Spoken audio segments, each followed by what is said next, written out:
Sin el obrar del Espíritu Santo en la tierra en este momento, el ser humano no podría conocer a Dios y no habría iglesia. No habría manifestación de Cristo. La manifestación de Cristo en la humanidad actualmente obra y existe y puede ser comprendida solamente a través del operar del Espíritu Santo en la iglesia.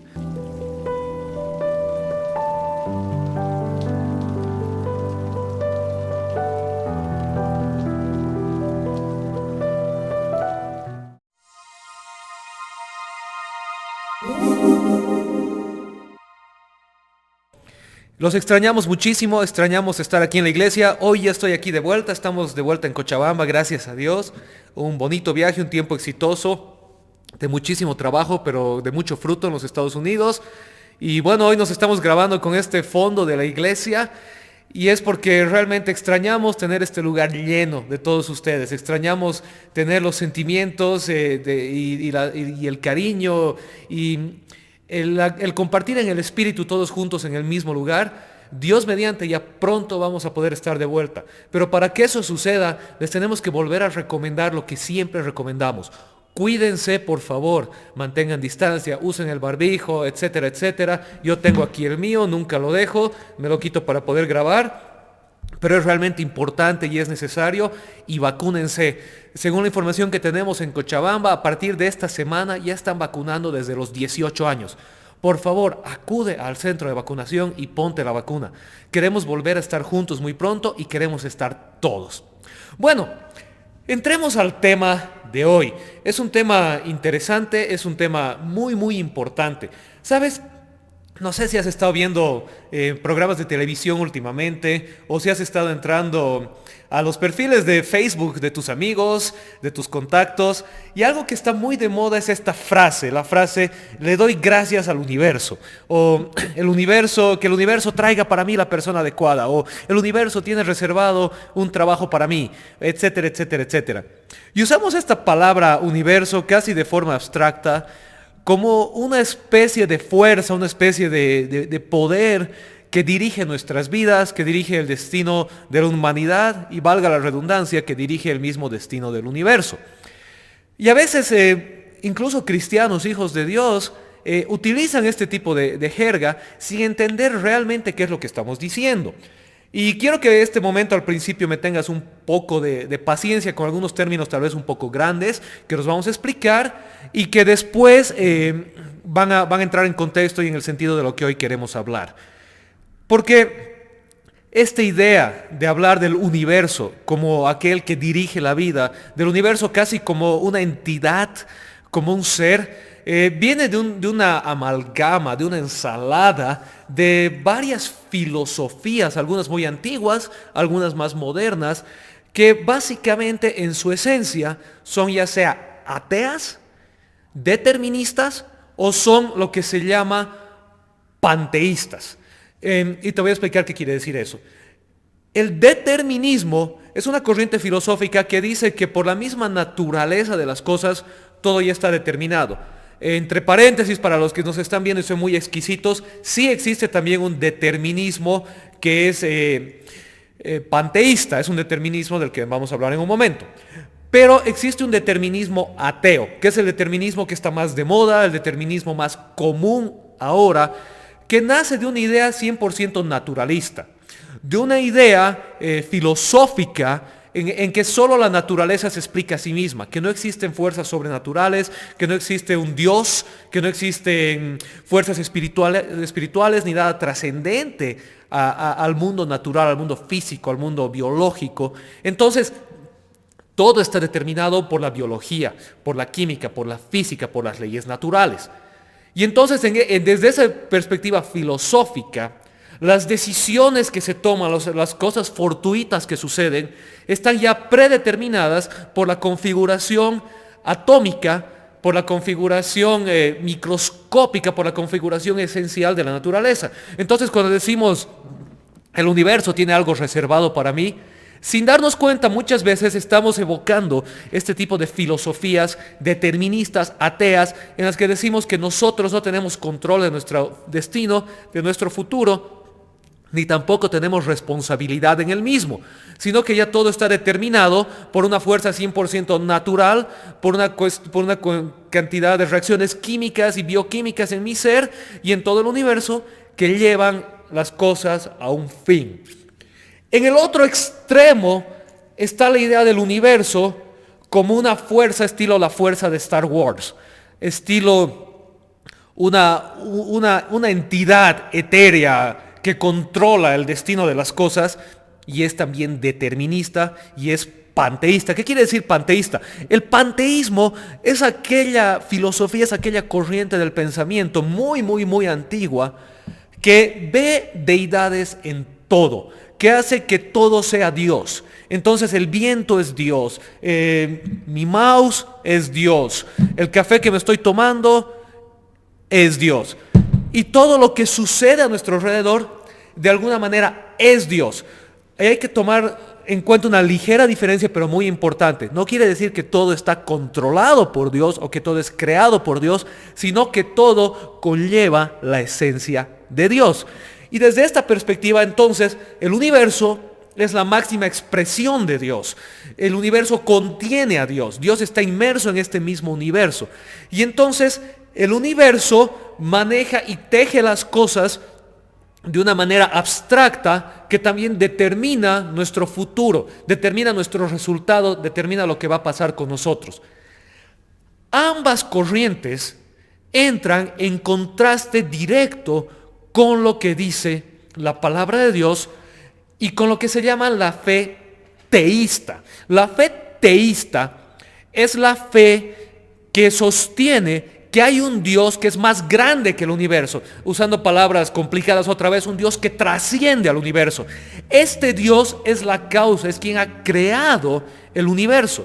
Y este Dios que ha creado el universo no está contenido en el universo, no es como la idea del panteísmo que Dios está en el universo, sino que Dios está por encima del universo, es más grande que el universo y más bien Él dirige, Él sostiene, Él gobierna sobre el universo.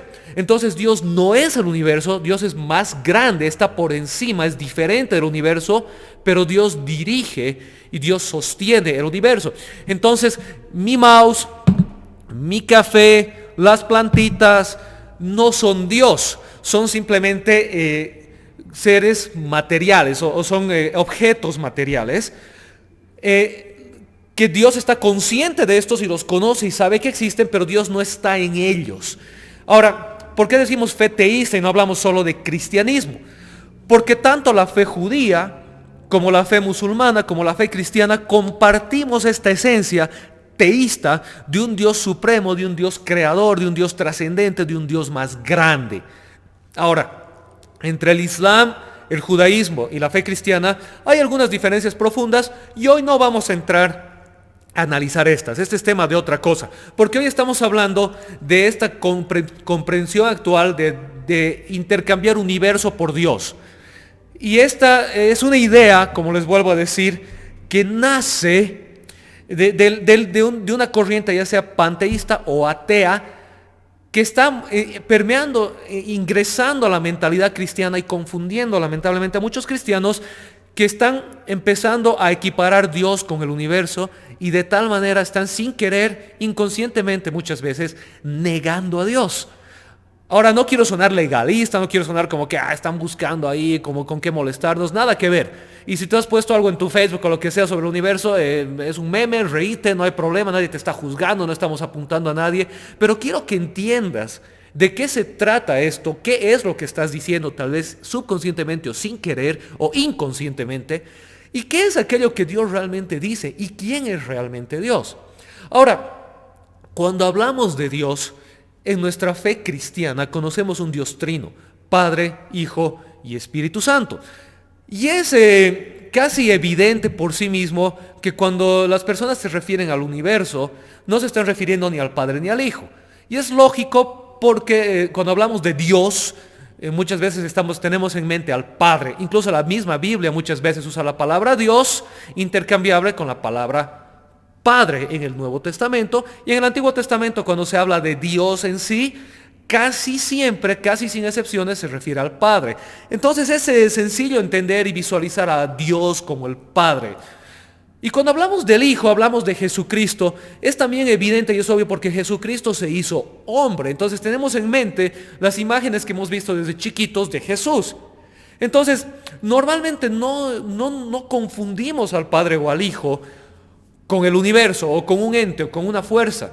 Pero ahí entra la tercera persona de la Trinidad, el Espíritu Santo. Y el Espíritu Santo es un poco más complicado, porque el Espíritu Santo, en la imagenografía que aparece en la Biblia, muchas veces el Espíritu Santo es difícil de identificar o difícil de tener una imagen clara o de tener una abstracción del Espíritu Santo.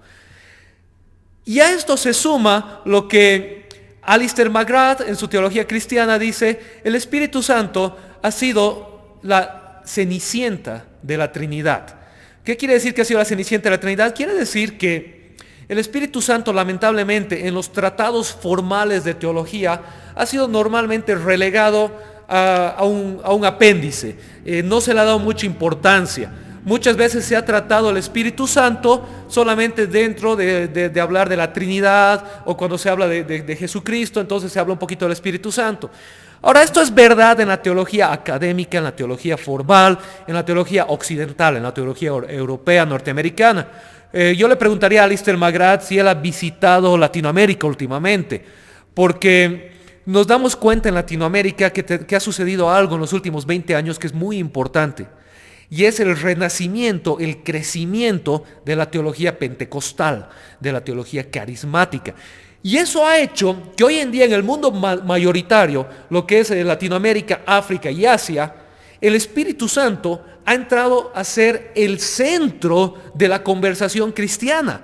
La mayoría de los cristianos de Latinoamérica, de África y de Asia, que son la mayoría de los cristianos del mundo, casi 5-1 en relación con los cristianos norteamericanos europeos, hablan mucho, piensan mucho y reflexionan mucho y viven mucho alrededor del Espíritu Santo. Pero también se ha dado este suceso de que se ha centrado el Espíritu Santo en manifestaciones milagrosas.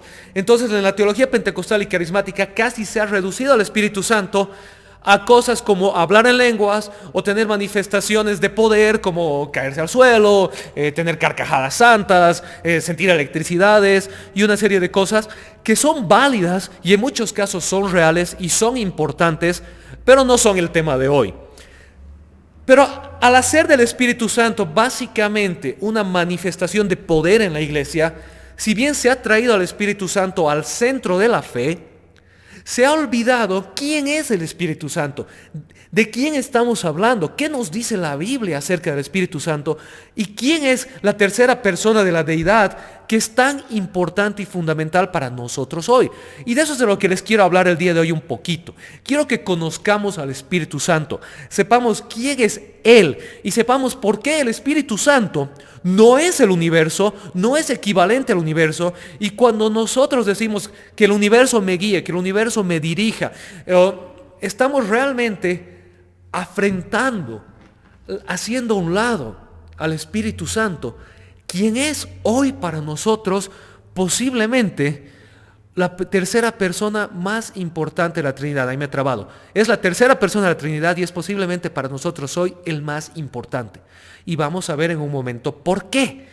Bueno, tras esta introducción, quisiera presentarles al Espíritu Santo e invitarles a que hagan a un lado esa idea de un ente, un gas, una fuerza, un universo impersonal, inmaterial que nos dirige, y que conozcas a la tercera persona de la Trinidad, quien vive en ti, quien está contigo y quien quiere dirigir tu caminar.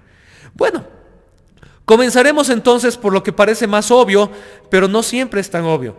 Antes de entrar, les voy a mencionar varias cosas y no nos va a dar el tiempo de presentar todos los versículos, pero con la magia de la edición, nuestro querido Dani García va a hacer que aquí abajo salgan un montón de referencias bíblicas a ciertas cosas que voy a ir mencionando. Así que no te preocupes si en algún momento no te digo tal versículo, vas a tener aquí abajo la referencia bíblica. Y algunos versículos que son importantes, sí los vamos a resaltar o los vamos a leer. Ok, ahora sí, empezaremos por el principio entonces. La Biblia dice que el Espíritu Santo es Dios.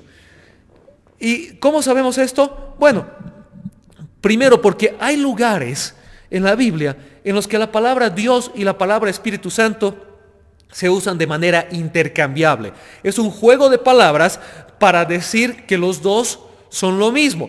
Es como que hables de tu esposa y tu amada, o tu esposo y tu amado. No quiere decir que uno es tu esposo y el otro tu amado. Bueno, espero que no quiera decir eso.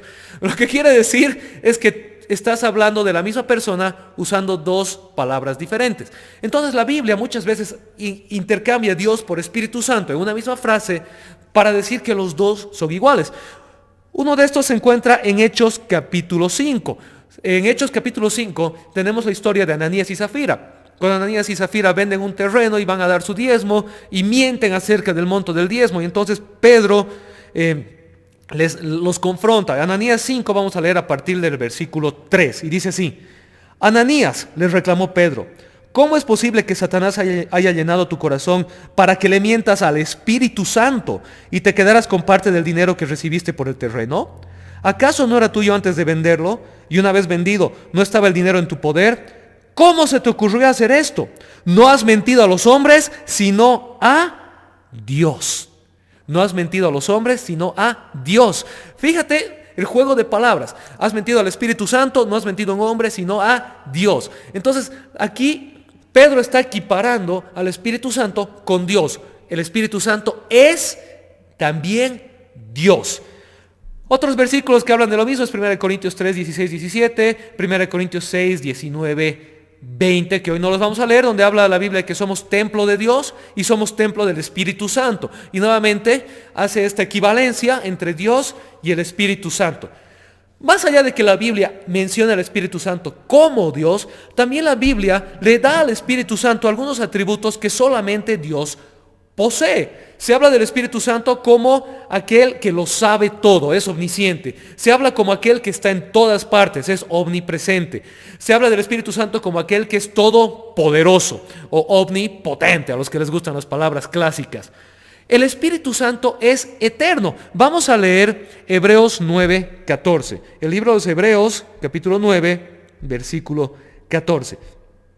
Y dice así: si esto es así, ¿cuánto más la sangre de Cristo, quien por medio del Espíritu eterno se ofreció sin mancha a Dios, purificará nuestra conciencia de las obras que conducen a la muerte, a fin de que sirvamos al Dios viviente? El libro de Hebreos es un libro por excelencia cristológico. El contexto de este versículo está hablando de Cristo, pero aquí menciona al Espíritu Santo como el Espíritu eterno. Y más adelante, en el mismo libro de Hebreos, en el capítulo 1, se dice que solamente Dios es eterno. El atributo de eternidad es algo que solamente Dios posee.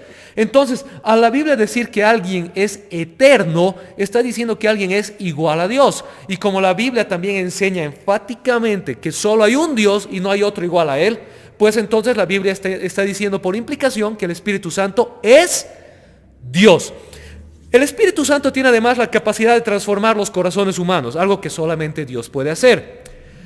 Además de que la Biblia le ascribe atributos o le da al Espíritu Santo atributos que solamente Dios posee, también la Biblia dice que el Espíritu Santo hace obras que solamente Dios puede hacer. El Espíritu Santo estuvo involucrado en la creación del universo. El Espíritu Santo es parte de la creación, no fue creado, sino que es creador. Y como solamente Dios es creador, pues el Espíritu Santo es Dios, al igual que el Hijo. El Padre, el Hijo y el Espíritu Santo, los tres son quienes crearon el universo. Por lo tanto, los tres son Dios. El Espíritu Santo, además, es quien da dones divinos. Hay varias listas de dones en el Nuevo Testamento. La más conocida se encuentra en 1 Corintios 12, del 1 al 11. Aquí se habla de los dones del Espíritu Santo y es interesante. Yo te animo a que lo leas con cuidado. Leas todo el pasaje de 1 Corintios capítulo 12, porque te vas a dar cuenta que Pablo hace un juego delicado de palabras en los cuales va sustituyendo a Dios por el Espíritu Santo. Entonces habla de Dios y habla del Espíritu Santo de manera intercambiable en el contexto de aquel quien da dones. Por lo tanto, el apóstol Pablo nos dice que el Espíritu Santo es Dios, y en ese mismo contexto se habla del cuerpo de Cristo. Entonces se habla de los tres son Dios, y los tres están manifiestos en la iglesia, y el Espíritu Santo es uno de ellos.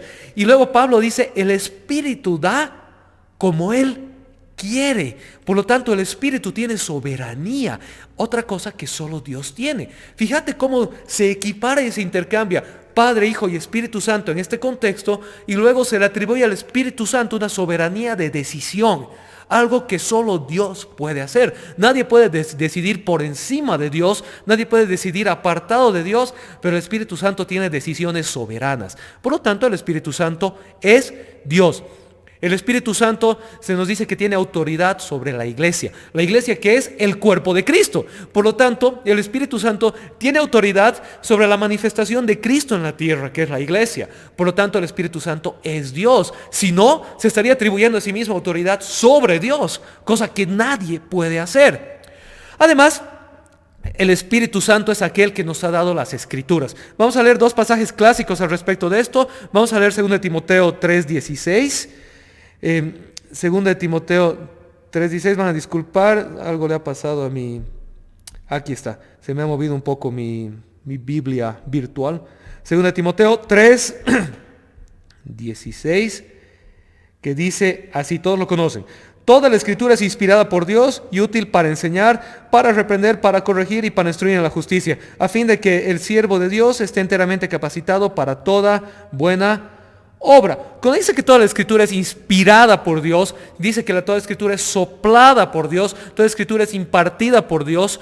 Esta palabra de inspirar, de soplar, es una palabra que se asocia con la habilidad del Espíritu Santo. El Espíritu Santo es el soplo de Dios.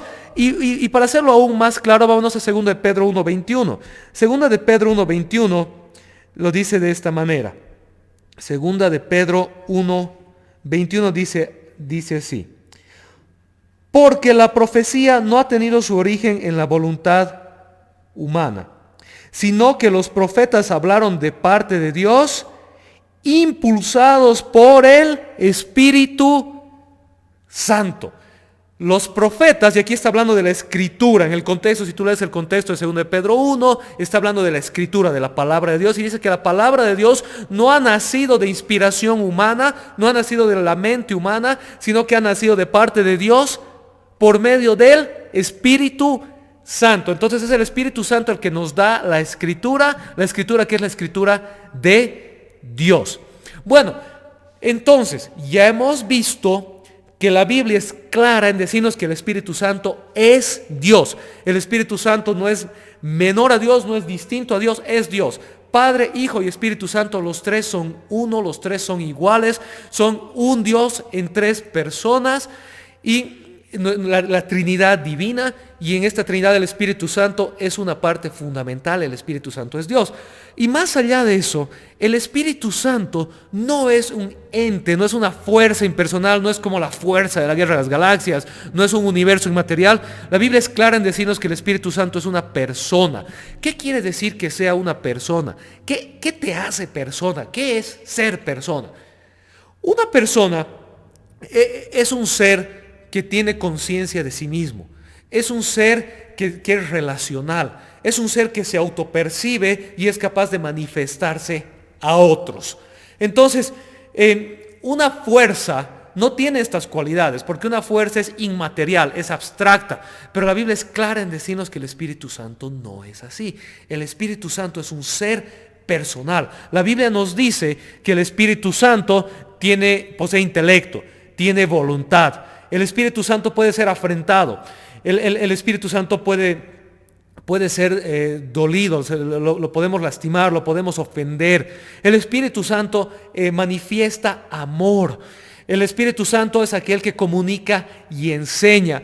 El Espíritu Santo es aquel que intercede a favor de nosotros delante del Padre. Eso está en Romanos 8, 26, 27. No sabemos cómo vamos a orar, pero el Espíritu mismo intercede a favor de nosotros con gemidos indecibles delante del Padre. El Espíritu Santo intercede a favor de nosotros.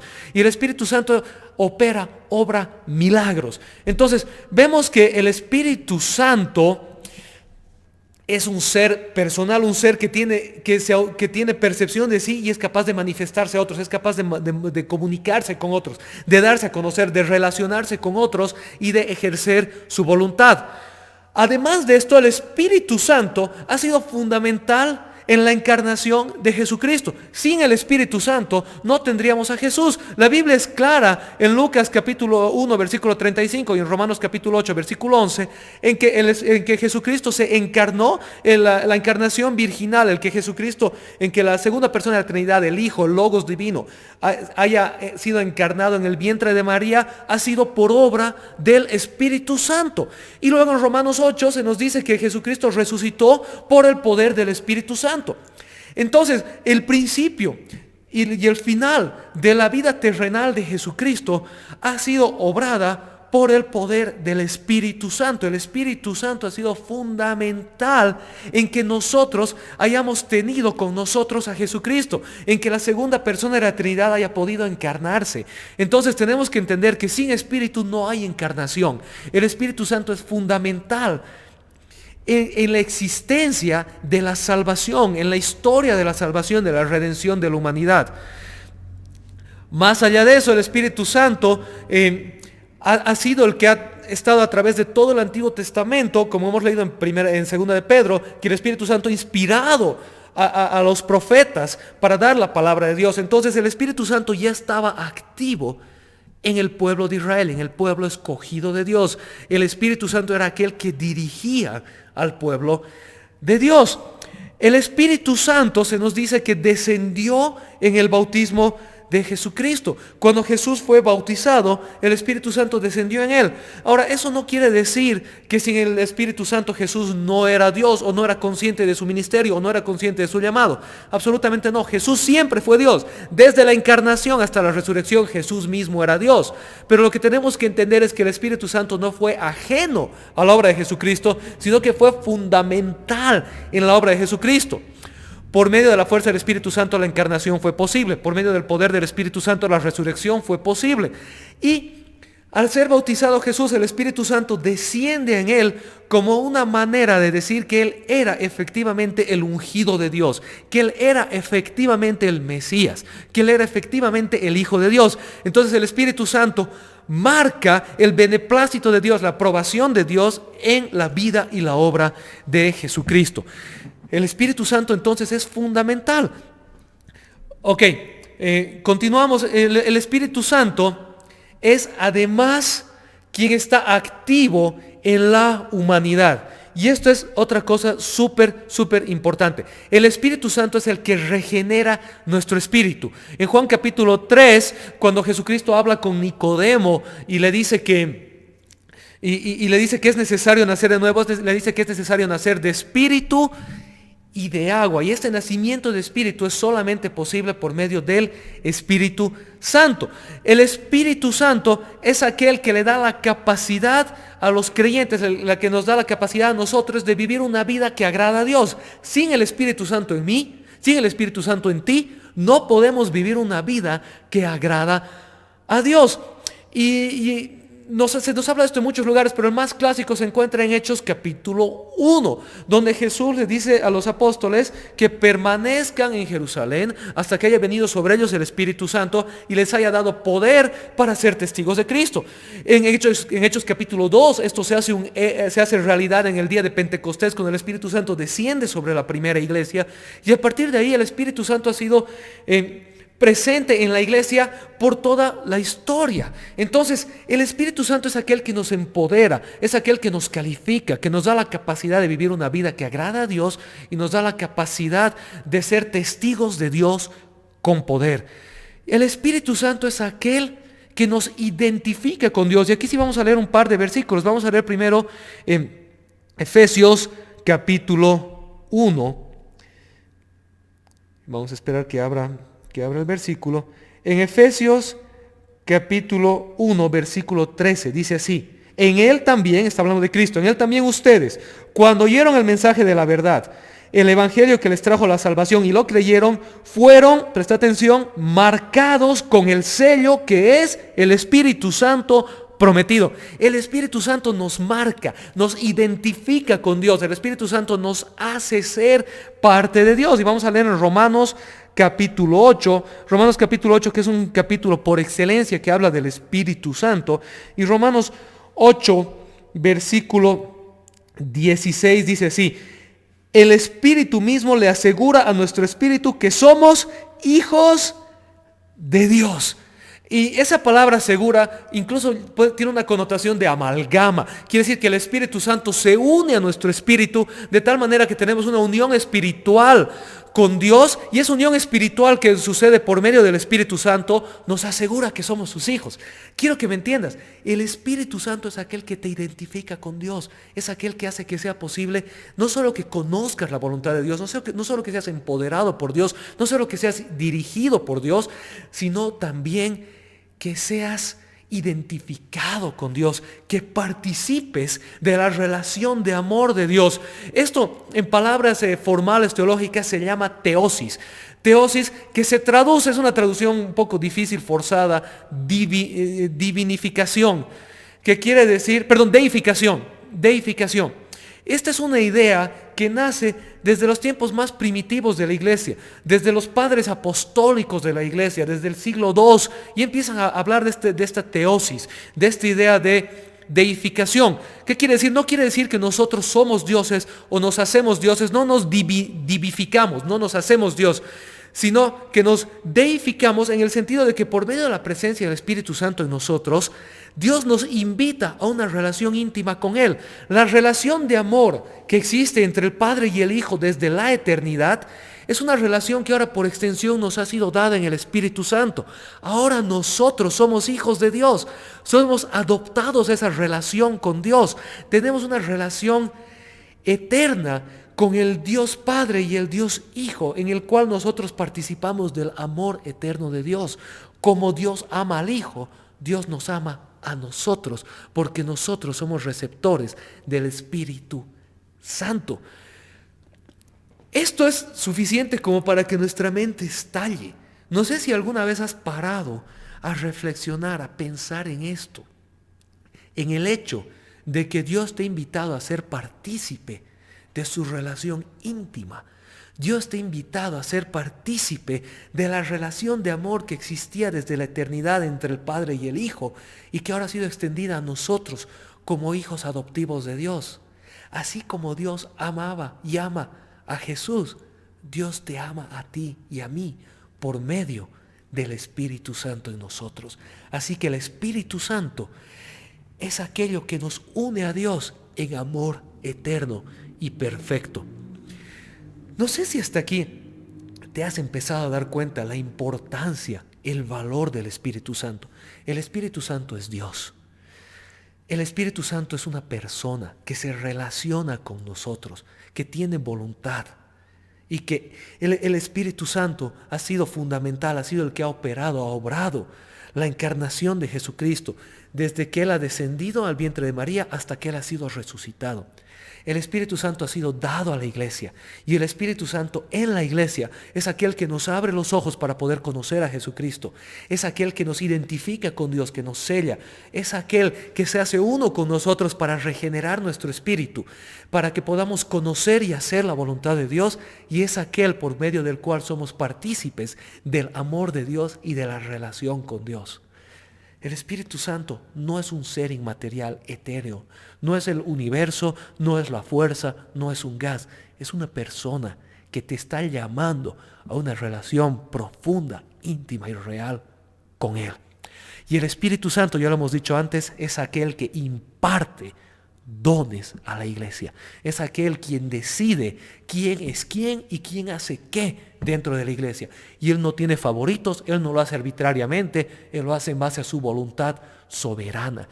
Es aquel que nos aparta, que nos llama, que nos empodera, que nos califica, y por medio de nosotros quien obra los dones milagrosos y sobrenaturales que Dios tiene hoy presentes para nosotros. Más allá de todos estos pasajes bíblicos de los que hemos hablado y de los muchos que han visto en su pantalla, la iglesia desde el principio de la historia siempre ha estado consciente de esta. El credo constantinoplano niceno una palabra grande, pero el credo original, universal, el credo por excelencia de la iglesia, que se sella en Constantinopla en el año 381, establece que la divinidad de Dios es en Padre, Hijo y Espíritu Santo, y establece que el Espíritu Santo es igual al Padre y al Hijo. La fe cristiana desde el principio de la historia siempre ha creído en un Dios trino, Padre, Hijo y Espíritu Santo, tres personas distintas, un solo Dios, todos iguales entre sí. Más allá de esto, dos cosas más que quisiera mencionarles y vamos a llegar al final, que es muy importante. Porque en la teología clásica, en la teología sobre todo tanto católica como evangélica, protestante y mucha de la teología tradicional que nos ha llegado a Latinoamérica, se ha hablado de una subordinación del Espíritu Santo. Les estoy dejando digerir esa palabra.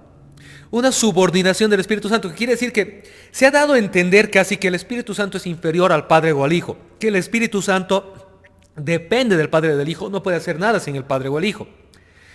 Y hay que tener mucho cuidado con esta idea. ¿Y por qué les digo esto? Porque hay algunas iglesias, algunos lugares donde, por ejemplo, se enseña que no se debe referir al Espíritu Santo de manera directa.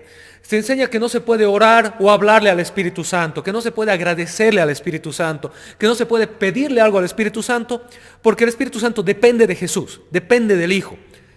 Y ya hemos visto que la Biblia nos enseña todo lo contrario, que la Biblia nos enseña que el Espíritu Santo es una persona y que el Espíritu Santo es soberano en muchas cosas, más aún que el Espíritu Santo es quien está ahora activo en la iglesia. Ahora, sí existe y es bíblico lo que se llama una subordinación temporal. El Padre, la esencia misma, es absoluta y eternamente soberano. El Espíritu Santo y el Hijo, que son engendrados y emanan del Padre sucesivamente, son eternos, son iguales a Dios en todo. Sin embargo, durante el proceso de la encarnación, cuando Cristo se hizo hombre, Filipenses capítulo 2 principalmente habla del hecho de que Él se despojó a sí mismo. Y durante su ministerio terrenal, el Hijo estuvo absolutamente subordinado a la voluntad del Padre y a la guía del Espíritu Santo. El Hijo hizo a un lado algunas de sus cualidades a fin de servir su obra en la tierra. Y cuando el Hijo fue resucitado y exaltado con poder y fue sentado a la diestra del Padre, entonces esa subordinación terminó.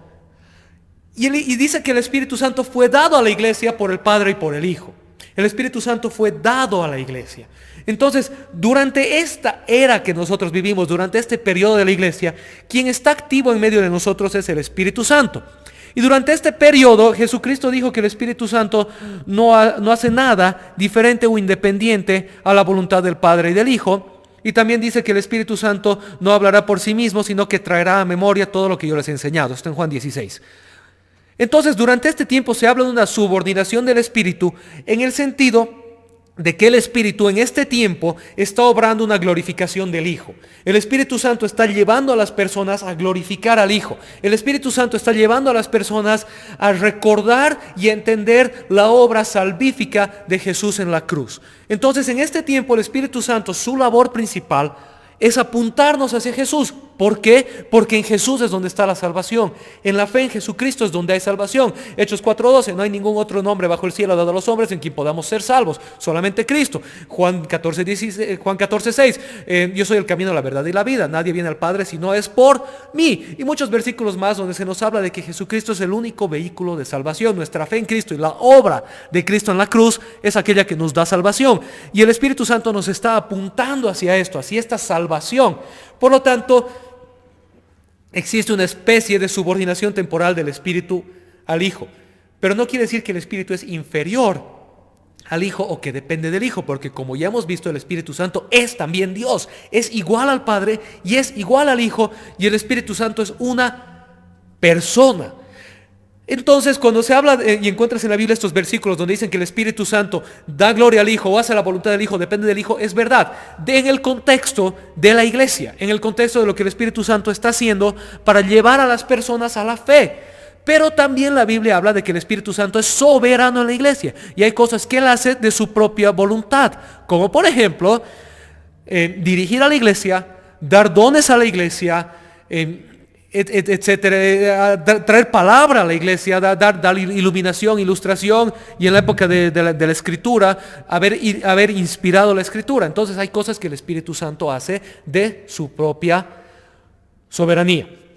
Por lo tanto, el Espíritu Santo no es inferior, no es menor al Hijo, no es una deidad de segunda categoría, no es la cenicienta de la Trinidad. El Espíritu Santo es igual al Padre y es igual al Hijo, simplemente que en su función, en lo que está haciendo en este momento, en muchas de sus labores está apuntando hacia el Padre y hacia el Hijo.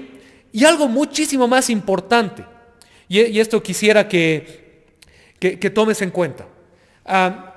Alistair McGrath, de quien hablábamos al principio, de quien escribe un libro sobre fundamentos de teología cristiana, dice algo que es muy, muy importante y que vale tomar en cuenta. Dice que la actividad actual del Espíritu Santo en el mundo es la razón por la cual la humanidad puede conocer a Dios. Quiero que escuches eso. La actividad actual del Espíritu Santo en el mundo es la única razón por la cual el ser humano puede conocer a Dios. Cristo ya ascendió al cielo. El Espíritu Santo es quien está ahora operando en la humanidad, operando en este mundo, apuntándonos hacia Dios. Ya sea por medio de la revelación natural, por medio de contemplar la creación y de entender que detrás de la creación hay un Dios soberano. Ya sea por medio de la lectura de la revelación especial de la palabra de Dios y de la Biblia, que conoces al Dios verdadero. Nada de esto podría ser revelado, nuestros ojos no podrían ser abiertos si no fuera por la obra del Espíritu Santo ahora. El Espíritu Santo es ahora quien nos da a conocer a Dios. Aún más enfáticamente, el teólogo ortodoxo John Cisiulas y el teólogo americano Graham McFarlane explican que es solamente por medio del habitar del Espíritu Santo en la humanidad que ésta puede ser redimida. Y solamente por medio de la comunión que el Espíritu Santo produce es que la idea del cuerpo de Cristo puede ser comprendida. En otras palabras, ¿qué quiere decir esto? Cuando hablamos de la iglesia como el cuerpo de Cristo, cuando hablamos de la iglesia como la novia de Cristo, cuando hablamos de la iglesia como la interconexión de seres humanos que operan a unísono la voluntad de Cristo y que ejecutan la voluntad de Cristo en el mundo, todo esto solamente puede ser comprendido en el contexto del Espíritu Santo habitando en la iglesia. El Espíritu Santo es aquel que hace realidad la idea de que somos el cuerpo de Cristo, de que estamos unidos en un solo espíritu, porque ese espíritu es el Espíritu de Dios que habita en nosotros. Como leímos en Romanos 8:16, el Espíritu Santo se hace uno con nuestro espíritu y nos garantiza que somos hijos de Dios. Entonces, en la pluralidad de la humanidad, la unidad que existe en la fe es la unidad que opera el Espíritu Santo. Te lo vuelvo a decir de otra manera. Sin el obrar del Espíritu Santo en la tierra en este momento, el ser humano no podría conocer a Dios y no habría iglesia. No habría manifestación de Cristo. La manifestación de Cristo en la humanidad actualmente obra y existe y puede ser comprendida solamente a través del operar del Espíritu Santo en la iglesia. Así que hablar del Espíritu Santo, de lo que técnicamente se llama neumatología, es hablar del punto de contacto entre la divinidad y la humanidad. Hablar de neumatología, hablar del Espíritu Santo, es hablar del punto de contacto entre Dios y el hombre. Donde Dios y el hombre se encuentran es donde está operando el Espíritu Santo en nosotros. Es por eso que entender, conocer y aceptar al Espíritu Santo y que el Espíritu Santo sea fundamental en la fe del creyente es tan necesario para la vida de la iglesia. Es por eso que hoy hemos hablado de esto. Porque confundir al Espíritu Santo con la fuerza de la guerra de las galaxias, o confundir al Espíritu Santo con el universo, hablar del Espíritu Santo como un ser manipulable, un ser inmaterial, un ser determinista, es terrible, es dañino, es destructivo para nosotros como hijos de Dios, para la iglesia. Cuando hablamos del Espíritu Santo, estamos hablando de Dios que entra en nosotros, nos vivifica, nos transforma, nos llama a una comunión con el Padre y el Hijo, quien nos da y nos hace partícipes del amor de Dios y quien nos revela la voluntad de Dios. Y a la pregunta entonces que todos van a decir, y entonces, pastor, ¿sí le puedo orar al Espíritu Santo? Bueno, si en toda la mañana no has entendido, entonces la respuesta es sencilla, sí. puedes hablarle al Espíritu Santo, puedes orarle al Espíritu Santo, puedes preguntarle al Espíritu Santo. El Espíritu Santo es Dios. Puedes hablarle al Padre, puedes hablarle al Hijo, puedes hablarle al Espíritu Santo, puedes buscar la voluntad del Padre, del Hijo y del Espíritu Santo, y puedes pedirle al Espíritu Santo que venga, que te llene, que habite en ti y que se manifieste a través de ti. Es bíblico, es correcto y está bien, sin hacer a un lado el fundamento de la fe, que es Jesucristo, nuestro Señor y Salvador, y Dios el Padre, a quien glorificamos. El Espíritu Santo es Dios. No es una deidad de segunda categoría, no es una cenicienta, es Dios activo operando en nosotros, y tenemos toda la invitación de Él a conocerle, a relacionarnos con Él, a hablarle a Él, a invitarle a Él y a ser llenos de Él. Y esa es mi invitación para ti el día de hoy. Que conozcas al Espíritu de Dios, que dejes de pensar en el universo y en tonterías y le digas: Espíritu Santo de Dios, dirígeme hoy, muéstrame tu camino, lléname de ti y úsame para hacer tu voluntad, para conocer a Jesucristo y para glorificar a Dios Padre. Que Dios te bendiga, que tengas una hermosa semana. Espero que esta prédica haya sido de bendición para ti. Nos vemos la próxima semana. Dios quiera que de aquí a poco este lugar esté lleno, y para que eso suceda, cuídense, vacúnense, ya Dios mediante pronto estaremos juntos presencialmente y seguiremos también estando juntos por medio de las redes sociales. Tenemos unas cuantas alabanzas más, así que no se vayan. Hasta la próxima. Bendiciones. Hola, soy Diego Valdés del directorio de la Iglesia Génesis. Te agradezco por haber visto este video. Si te ha gustado nuestro contenido, te invito a que te suscribas a nuestro canal de YouTube de Génesis Cochabamba. Haz clic en el botoncito de la campanita, te suscribes y te salen las notificaciones de todo el contenido que vamos a ir subiendo. Bendiciones, gracias.